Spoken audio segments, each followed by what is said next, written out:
Hey memers and streamers, it's Fracken here again. So today's video is jumping in Destiny. Now, anybody that plays the game knows that we have three basic jumps, right? We've got the strafe lift, we've got the catapult lift, and we've got the high lift. Myself, I always use the strafe lift, always, because it is by far the most flexible. You can still do scroll skating, right? With your if you bound your scroll wheel to jump. So in my case, I have two binds for jump, right? I can use a scroll wheel like this, and you can, if you really wanted to, you could try and get good, basically using the scroll wheel. But I also have it bound to my jump as well. And so I can still jump like normal, but I can also use the scroll wheel to scroll around. Now, the interesting thing about the strafe lift is that how long you wait before you hit the boost is what determines the angle that you take off at. So I'm going to give you an example where I'm going to jump between here and I'm going to jump over there, and I'm going to hit the jump and the boost almost at the same time. So like duh-duh. So jump boost. You'll notice that I'm taking a parabolic arc, like, basically I took off at an angle like that. Now watch the same thing, except this time I'm going to jump and wait for a fraction of a second, well, about a half a second probably, before I hit the boost. Now watch what happens.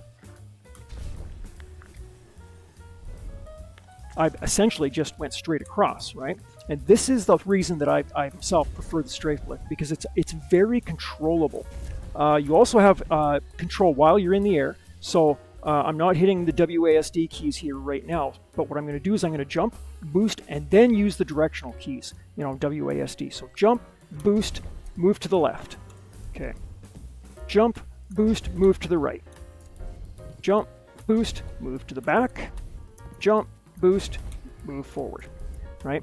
So what that tells you is that you have some control over what direction you're going just by where you're facing and what key you're pressing, right? So, like as an example, say there's an object like, where's a good example? Say I want to go around that object there and then land more over here than I want to land over there. I could do this. See that? I basically started there and I ended up around here, and I took that entire arc around that to land where I was here. And all I was doing was holding my forward key the whole time. So I'm just jumping, boosting, holding forward, holding forward, holding forward, holding forward the whole time, right? And the timing for that jump was jump, boost. Some other things, let's see here.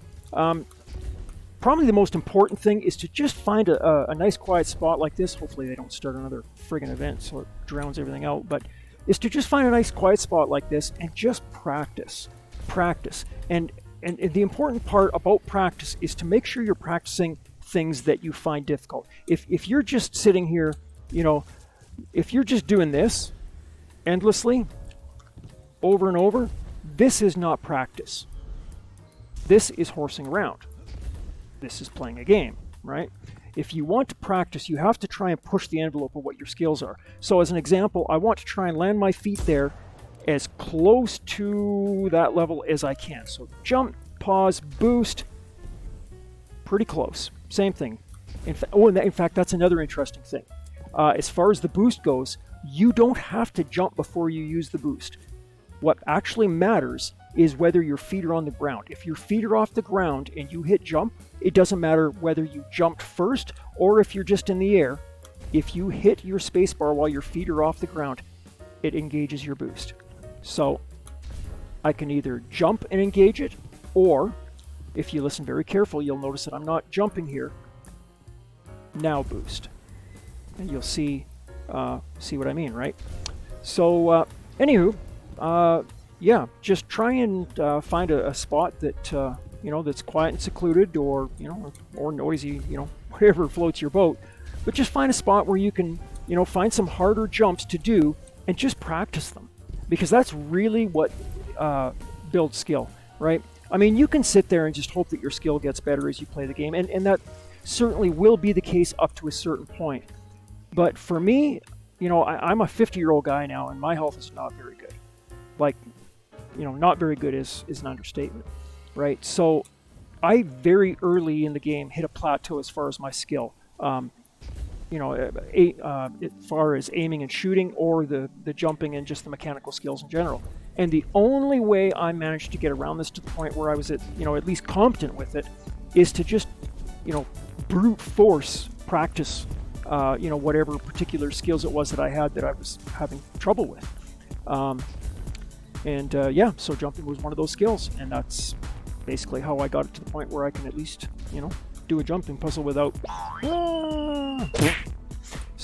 anywho, that's about it for now, guys. Hope you guys have a good one, and we will catch you next time. GG's and 7 3s.